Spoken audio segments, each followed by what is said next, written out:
la demanda bioquímica de oxígeno en plantas de tratamientos de aguas residuales. Bueno, para empezar, tenemos una planta de tratamiento de aguas residuales, ¿no? En lo cual estos dos ensayos o análisis son muy importantes para poder determinar la eficiencia de la planta, ¿no? ¿Por qué decimos de la eficiencia? ¿Cómo determinamos la eficiencia de la planta? Esto tiene que ver mucho con la disminución de carga orgánica en la cual esta planta está enfocada, ¿no?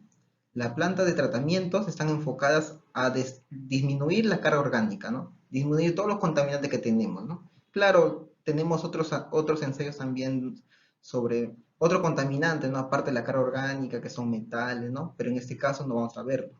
Solamente nos vamos a enfocar en la parte de la carga orgánica. Y es por eso que tenemos dos ensayos, que es el DQO y el DBO, ¿no?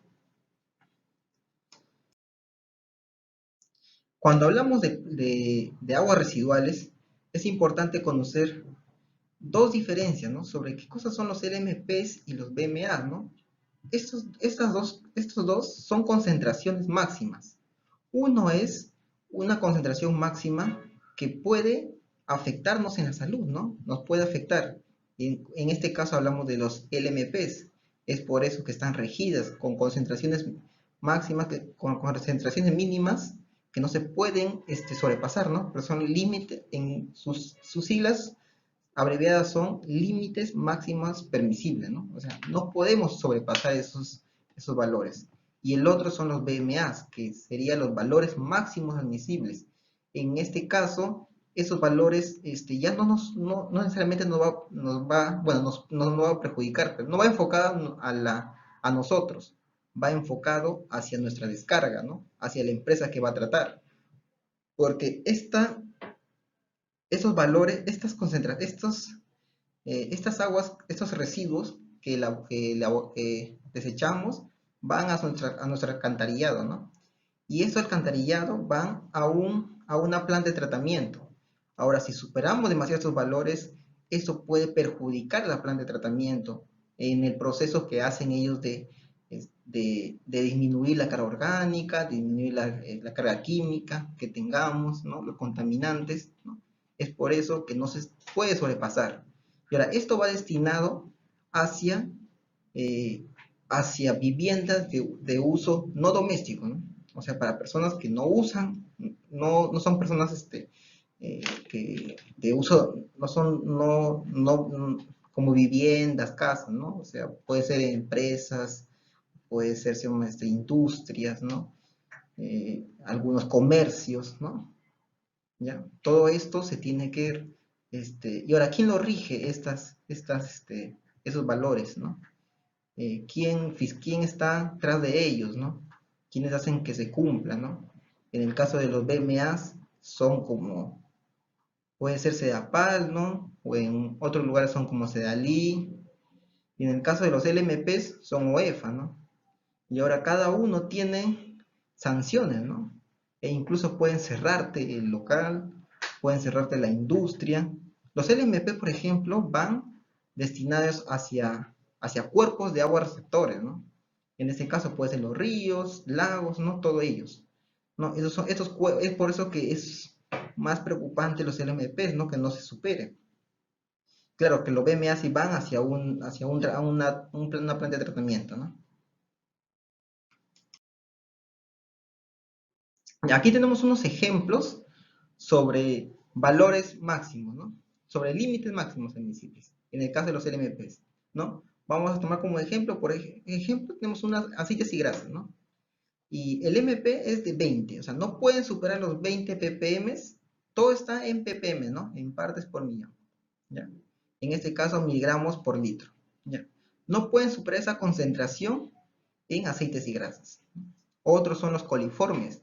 Cuando hablamos de coliformes estamos hablando ya de carga orgánica, ¿no? Que no puede superar de los 10.000, ¿no? La demanda bioquímica de oxígeno no puede superar de los 100, ¿ya? Mira, esta numeración de los coliformes siempre son elevadas, ¿ya? Siempre son elevadas, ¿no? Así que no vayan a a ponerse en un estado de alarma, si que tienen demasiados coliformes, no, porque los coliformes siempre suelen numerarse en cantidades altas, ¿ya? El DQO de 100, el DBO, el DBO de 100, disculpe, ¿no? Y el DQO es de 200. Siempre la demanda química va a ser mayor que la demanda bioquímica, ¿no? De ahí vamos a ver en qué casos la demanda bioquímica se acerca más a la demanda química, pero siempre en la teoría se conoce que la demanda química es mayor que la demanda bioquímica. El pH tiene que estar de 6.5 a 8.5, es un rango muy considerable, ¿no? Sólidos totales tienen que estar en 150 ppm. Y la temperatura es importante, ¿no? De 35, ¿ya? Porque también al haber más contaminación, más contaminantes en las aguas, estos suelen aumentar las temperaturas, ¿ya? Y un ejemplo de los valores máximos, tenemos en este caso, la DBO, ¿no? Ahora te dan cuenta que los valores máximos admisibles tienen unos rangos más elevados, más arriba, ¿no? En este caso no puede superar los 500, la DQO no puede superar los 1000 y los sólidos totales no pueden superar los 500, ¿no? Aceites y grasas 100. Ahora, ¿por qué tiene valores más altos? Como le hemos dicho, estos residuos van hacia una planta de tratamientos, no es que se va a descargar con esa cantidad hacia un cuerpo receptor. ¿Ya? Entonces, como van a ser descargadas hacia una planta de tratamiento, o sea, se puede disminuir esta carga, ¿no? Pero va a ser fácil de disminuir la carga orgánica para poder después descargar a un cuerpo receptor. Ya, como le decíamos en este curso, el enfoque es en plantas de tratamiento de aguas residuales, ¿ya?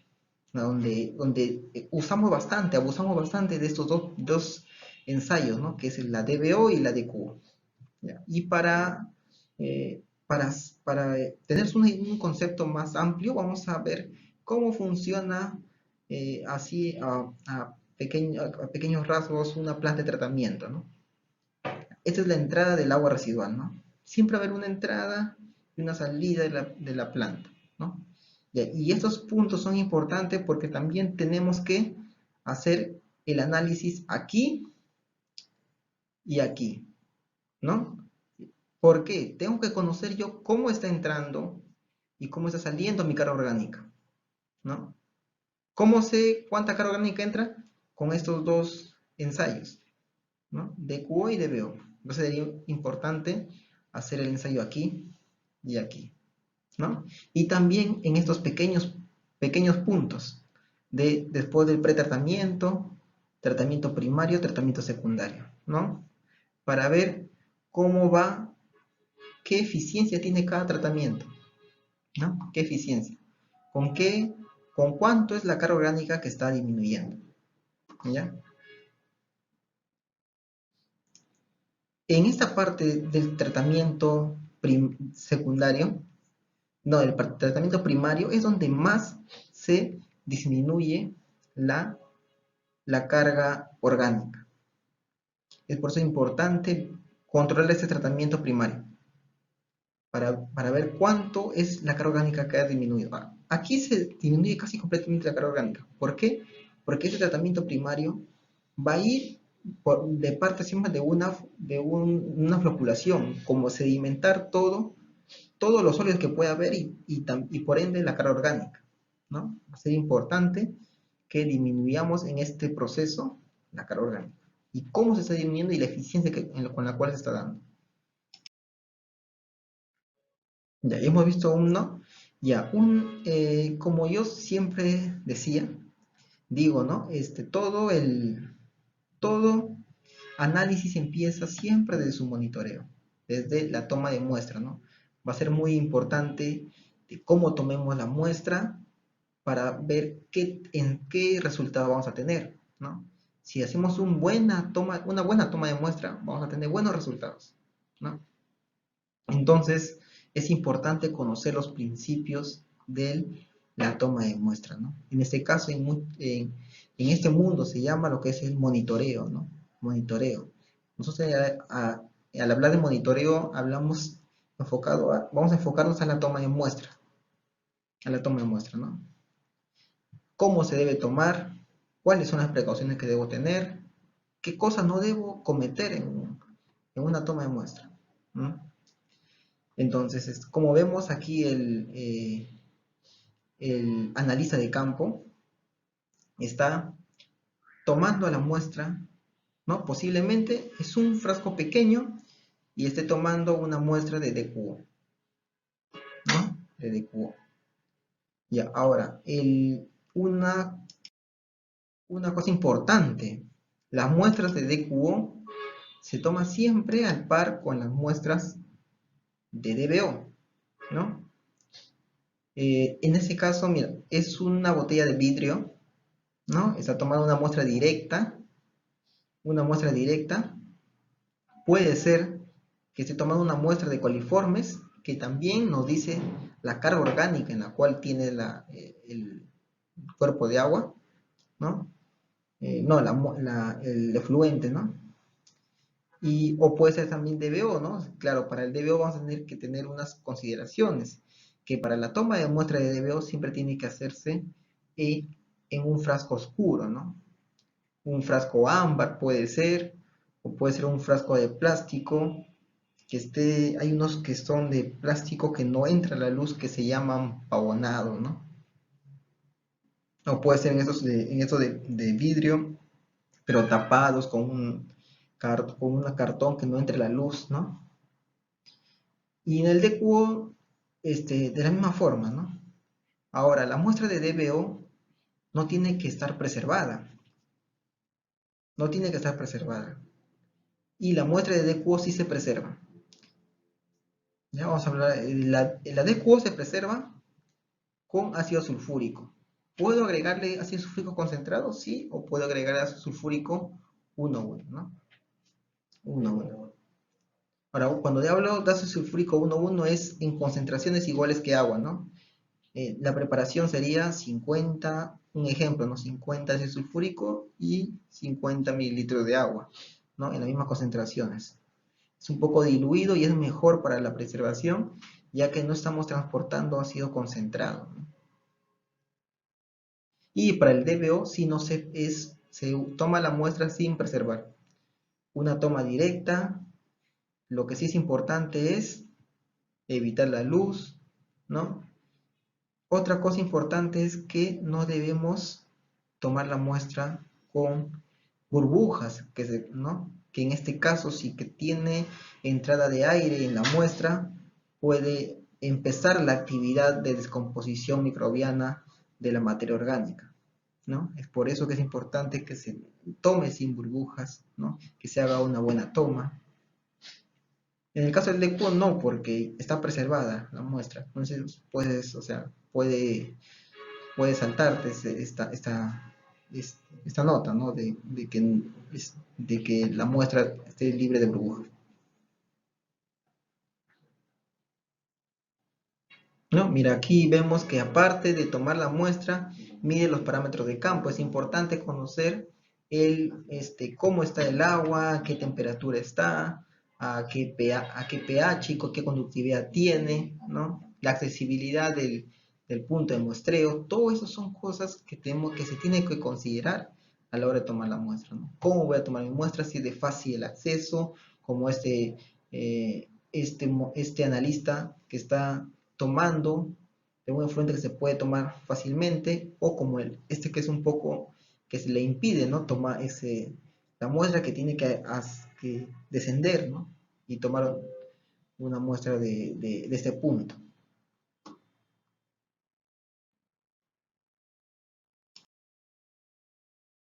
Ya.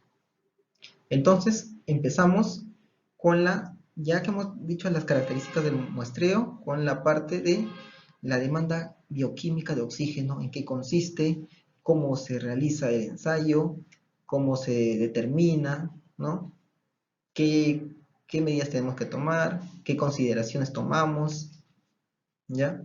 Y en este caso, aquí en esta diapositiva vemos eh, dos formas de lectura, que ya vamos a verlo más adelante. Una es de una lectura con un oxímetro y otra con una lectura que es más específica, ¿no? Se llama el Voltrac, el equipo, ¿ya? Que nos mide a través de la diferencia de presiones la cantidad de oxígeno la diferencia de presión que se está dando por la descomposición de la materia orgánica, ¿no? Y aquí lo que vemos es la diferencia de oxígeno disuelto por la descomposición de la materia orgánica. Entonces, no, se mide la cantidad de materia orgánica por la diferencia como la materia, los microorganismos, al degradar la materia orgánica, van a consumir el oxígeno, ¿no? Mientras más consumo de oxígeno va a haber, entonces hubo una mayor degradación, entonces por ende hay una mayor carga orgánica en la muestra. Ya, entonces vamos a ver el concepto de la demanda bioquímica de oxígeno.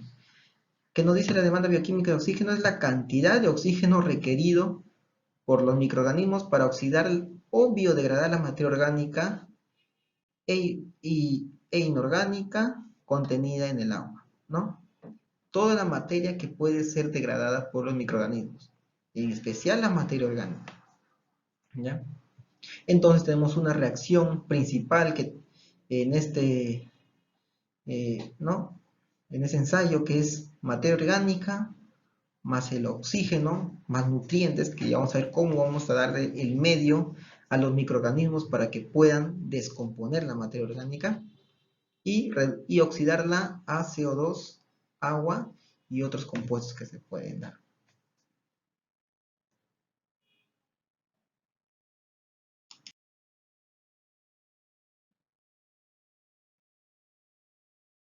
Ahora, para descomponer la materia orgánica a través de microorganismos, esto no se da de una forma inmediata, como en algunos ensayos químicos, ¿no? Que se puede agregar un reactivo y se puede determinar cuánto es la concentración de ese analito que queremos analizar en el agua, ¿no? O una lectura en un equipo. No, para determinar la carga orgánica en la muestra, es necesario darle un tiempo a los microorganismos para que estos puedan degradarla, ¿no? Puedan eh, oxidarla. Entonces, teóricamente se requiere un tiempo indefinido para que finalice la oxidación biológica, ¿no? De la materia orgánica. No sabemos cómo puede actuar los microorganismos, pero para fines prácticos la reacción se considera más o menos completa a 20 días. A 20 días. Pero ahora estamos hablando de unos ensayos que se requiere en el momento, que se requiere hacer un seguimiento constante. No podemos esperar 20 días para unos resultados. Entonces, por eso que nace la de BO5, para que nos dé resultados nos dé resultados rápidos, ¿no? Nos dé resultados y podamos trabajar con ellos, ¿no? Y se estima que entre los 5 días, la oxidación de la materia orgánica más o menos se representa de un 65-80% de la materia orgánica oxidable, no sé, más o menos en ese rango se va a oxidar y sí se puede trabajar. Y ahora, si se dan cuenta, eh, netamente este ensayo va a depender mucho de la actividad de los microorganismos, ¿no? Cómo estén actuando ellos. Así que va a ser un poco empírico los resultados, ¿no? De acuerdo a los ensayos que tengamos, a las réplicas. Es por eso que es muy importante en este análisis las réplicas, ¿no? Que nos den valores aceptables en, en la realización de este análisis. Factores que afectan, como le decía, ¿qué medios hay que darle o qué coste para que los microorganismos puedan oxidar completamente la materia orgánica, ¿no? Puedan actuar de una forma eficiente? Entonces, y ahora, ¿qué factores pueden afectar a que estos microorganismos no hagan su proceso completo, o no solamente a ellos, sino que al ensayo, ¿no? Uno sería el efecto de la población bacteriana. Como le decíamos, si es que tenemos un, un, una poca carga bacteriana, biológica, ¿no? Pocos microorganismos, va a haber una DBO baja, ¿no? Se va a oxidar, sí, pero de una forma más lenta, ¿no? Y ahora, cómo se puede disminuir la población bacteriana, la población de los microorganismos? Se puede disminuir porque en el tratamiento posiblemente de la planta hayan agentes que estén inhibiendo o destruyendo estos microorganismos, ¿no? En este caso puede ser en algunas plantas que usan el cloro para poder desinfectar, ¿no? Matar los microorganismos. Y bueno, ¿y qué va a pasar cuando tenemos una población pobre de bacterias? Vamos a tener esta curva de aquí. Esta curva. ¿Ven? Como cuando se da los 5 días, no nos va a dar resultado real, ¿no? El resultado esperado. Pero que nos diera como una población rica en bacterias, ¿no? Aquí. Entonces vamos a tener resultados falsos. Resultados falsos. Por eso es muy importante, primero, que en esta parte, que un interferente que tenemos es el cloro, ¿no? El cloro que destruye a las bacterias. Otro efecto que afecta este ensayo es el efecto de la población bacteriana no aclimatadas. ¿A qué nos referimos con la población bacteriana no aclimatadas? Estamos hablando de microorganismos, de seres vivos, ¿no? De que necesitan un medio para poder trabajar en óptimas condiciones para poder trabajar, ¿no? Necesitan medios específicos. En este caso, la DBO tiene esos medios, o sea, el ensayo se basa en hacerlo en unos medios específicos, ¿no? ¿Por qué? Porque en este medio las bacterias actúan de mejor forma, ¿no? Su eficiencia es mayor. ¿De qué estamos hablando? Estamos hablando de condiciones de temperatura, ¿no? De temperatura, pH, ¿no? Todas esas cosas van a afectar en la parte del DBO. Entonces, ¿qué va a pasar si es que tenemos una muestra de DBO muy fría? Por ejemplo, las muestras de DBO, para cuando se toman en campo, se toman la muestra, el monitoreo, la toma de muestra de DBO, para evitar la degradación de la materia orgánica, se tiene que conservar a menos 6 grados centígrados, ¿no? Para evitar su actividad de las bacterias, ¿no? De los microorganismos. Pero en ese caso también, pero también tiene un tiempo de toma de muestra a realizar el ensayo, que puede ser, que tiene que ser de un día, ¿no? Pero en la norma, en el método en el cual está basado esto, que es en, en nos dice Esma que podemos realizar el ensayo hasta en 2 días, ¿ya? En 2 días. El método es del estándar método, ¿ya? Según el estándar método, podemos realizar hasta en 2 días, ¿ya? Como límite. Entonces, ¿qué va a pasar? Como le decía, ¿no? En este caso de la toma de muestra, que preservamos en frío para evitar la actividad. Si es que al realizar el ensayo nuestra muestra está fría, no está a la temperatura adecuada, lo que va a pasar es una menor DBO, ¿no? Porque los microorganismos no actuaron de la forma eficiente para descomponer la materia orgánica, porque no llegaron a la temperatura adecuada, ¿no? ¿Qué sería en este caso con la temperatura adecuada? ¿Ya? Ahora, ¿cuál es la temperatura adecuada? ¿Cuál es la temperatura de trabajo que tiene que realizarse el ensayo? Es a 20 grados más y la temperatura del ambiente tiene que ser 20 grados más menos 3, pero la actividad en la cual se va a dar la oxidación tiene que ser en 20 más menos 1. Ahora, esto de 20 más menos 1 va ligado siempre a la incubadora, porque cuando se va a tomar la muestra y se va a poner en la incubadora, a esta temperatura, a esta diferencia de rango de temperatura no tiene que variar, ¿no? Entonces tiene que ser 20 más menos 1. Pero cuando se trabaja en el área de la lectura, la temperatura del área puede ser de 20 más menos 3 grados. Otro factor que afecta en la DBO es el efecto de la nitrificación, ¿ya? De la nitrificación. En caso de formarse iones amonio, ¿no? Iones amonio, en vez de tenemos una carga, nuestra muestra tiene demasiado iones amonio, ¿no? Esto es propio de una descomposición, ¿no? De cómo se ha dado la descomposición en el agua, ¿no? En la muestra, ¿no? En caso de formarse iones amonio, autótrofos aeróbicos llamados nitrosomas realizan su oxidación hasta iones nitritos. ¿Qué va a pasar? De iones amonios se va a pasar a nitratos, ¿no? A nitritos, ¿no? Porque siempre suelen oxidarse a nitritos primero y después a nitratos, ¿ya? Entonces, ¿qué va a pasar? ¿De qué manera afectan estos? ¿No? ¿De qué manera afectan estos en la DBO?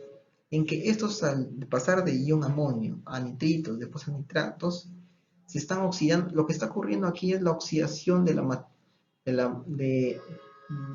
materia del nitrógeno, ¿no? La oxidación del nitrógeno. Ahora, la DBO va destinada siempre a a la demanda bioquímica de oxígeno del carbono, ¿ya? Del carbono, de la oxidación del carbono. Pero en este caso sería la oxidación del nitrógeno, ¿no? Es por eso que hay dos DBO, ¿no? Hay una DBO que se llama DBO carbonácea, que es netamente el carbono que se suele trabajar, y la nitrogenasa, ¿no? Que también oxida se oxida la materia orgánica, ¿no? Se oxida todos estos compuestos nitrogenados, ¿no? A nitratos, ¿ya? ¿De qué forma? Como el ion amonio más oxígeno se pasa a nitritos, y el nitritos, porque es inestable, se va a pasar siempre a nitratos, o sea, se suele oxidar, ¿ya? ¿Esto de qué manera no va a afectar? Entonces vamos a tener un falso positivo, ¿no? De que nuestro DBO puede estar elevado, pero no necesariamente porque se ha oxidado todo el carbono, sino que también se oxidó el nitrógeno, ¿no? Entonces vamos a tener ahí unos valores errados al momento de dar unos resultados, ¿no? Entonces, a causa de lo anterior, pues vamos a ver esto de aquí, que es la demanda bioquímica de oxígeno carbonácea, ¿no? Que va netamente a la determinación del carbono. Y otra demanda bioquímica de oxígeno nitrogenácea, que es de la oxidación, para oxidar el ion amonio, ¿no? Cuando pasa el ion amonio a nitritos, después a nitrato, ¿no? Y la DBO combinada, que es eso, ¿no? Que es la suma de esas dos, del consumo de esos dos, de la oxidación de estos dos compuestos, ¿no? El carbono y el nitrógeno, ¿ya? Pero siempre se suele trabajar con la carbonácea. Por eso que nosotros adicionamos un inhibidor para poder, para, para poder inhibir la oxidación del nitrógeno, ¿ya? Y tener los resultados solamente del carbono, de la oxidación del carbono. Factores que seguimos con el factor 3 que es el efecto de la nitrificación para algunos efluentes. ¿Ya? Para los afluentes, el efecto de oxígeno requerido por nitrificación debido al crecimiento lento de la bacteria se da luego de los 8 o 10 días. Entonces, ¿qué es lo que pasa? Que normalmente primero ocurre la oxidación del carbono y luego ocurre la oxidación del nitrógeno, ¿no? Como vemos aquí. Entonces aquí primero se da la oxidación del carbono y después se da la oxidación del nitrógeno. Bueno, aquí está casi por igual, ¿no? Pero suele ser la oxidación del carbono mayor que la oxidación del nitrógeno, ¿no? Porque tenemos más materia orgánica, ¿no? Más oxidación del carbono. Lo que es el nitrógeno es en poca cantidad, y una curva más pequeña. ¿Ya? Pero ahora, esto nosotros podemos decir, bueno, se puede tener los resultados, ¿no?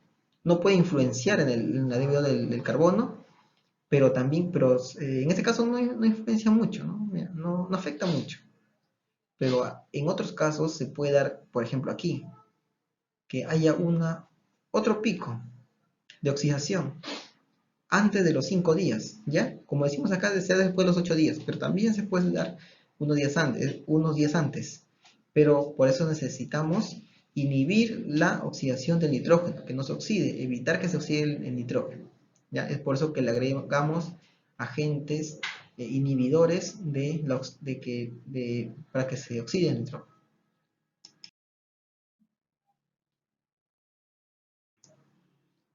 Como le decía, ¿no? En este caso se da la doble curva, ¿ve? Se da la doble curva y se da un poco antes, ¿no? Entonces esto puede afectarnos en nuestros resultados, ¿no? Mira, entonces en efluentes de plantas de tratamiento de aguas residuales el efecto puede presentarse después de, de 2 días a causa de la presencia de un gran número de bacterias nitrificantes. Mientras más bacterias nitrificantes tenemos, mientras más materia orgánica formación de nitrito, de iones de amonio tenemos, se van a oxidar más rápido, ¿no? Entonces se van a oxidar antes de los 5 días y vamos a tener como un desbalance, ¿no? Aquí cumplió los 5 días, pero no es un valor verdadero, sino que hay un valor incrementado por la nitrificación, lo cual no tenemos unos buenos resultados. Entonces, ¿cómo se puede inhibir que se haga esta curvita pequeña de nitrificación y sea esta línea recta? Se puede inhibir, ¿con qué? Con TCMP o tiourea, ¿ya? Con estos dos compuestos se le puede inhibir para que evite ocurrir esta oxidación. Como le decía, ¿no? ¿Qué técnicas se conoce para determinación de la DBO, del Winkley y el respirométrico? El Winkley es en el que nos basamos casi la mayoría de laboratorios, ¿no? Más el respirométrico va enfocado también a unas concentraciones de consumo de oxígeno bajos, ¿no? Como para agua y bebidas, o también puede ser enfocado para un mejor estudio de cómo está actuando, cómo se está oxidando, ¿no? Con el tiempo, ya que estos equipos nos miden presión constante de la oxidación que, que está ocurriendo, ¿no? Del consumo del, del oxígeno disuelto, y esto produce un cambio de presión, ¿no? Y es constante y nos determina la DBO constante en el proceso. Podemos ver cómo está consumiendo con respecto a los días que está pasando, ¿no? Con el tiempo, ¿no? Y eso nos puede ayudar a hacer un mejor estudio para ver cuándo ocurre la nitrificación, qué tipo de oxidación de la materia orgánica tenemos, solamente del carbono, del nitrógeno también tengamos, ¿no? Nos va a ayudar bastante a estudiar todo esto, ¿no? Todo esto. Y en el Winker, que nos va a dar, que no vemos todo esto, solamente vemos resultado, lectura inicial, lectura final, y nos basamos en las diferencias de oxígeno disuelto inicial y oxígeno disuelto final, ¿no? Mientras más consumo de oxígeno disuelto hubo a lo largo de los 5 días, la carga orgánica es elevada.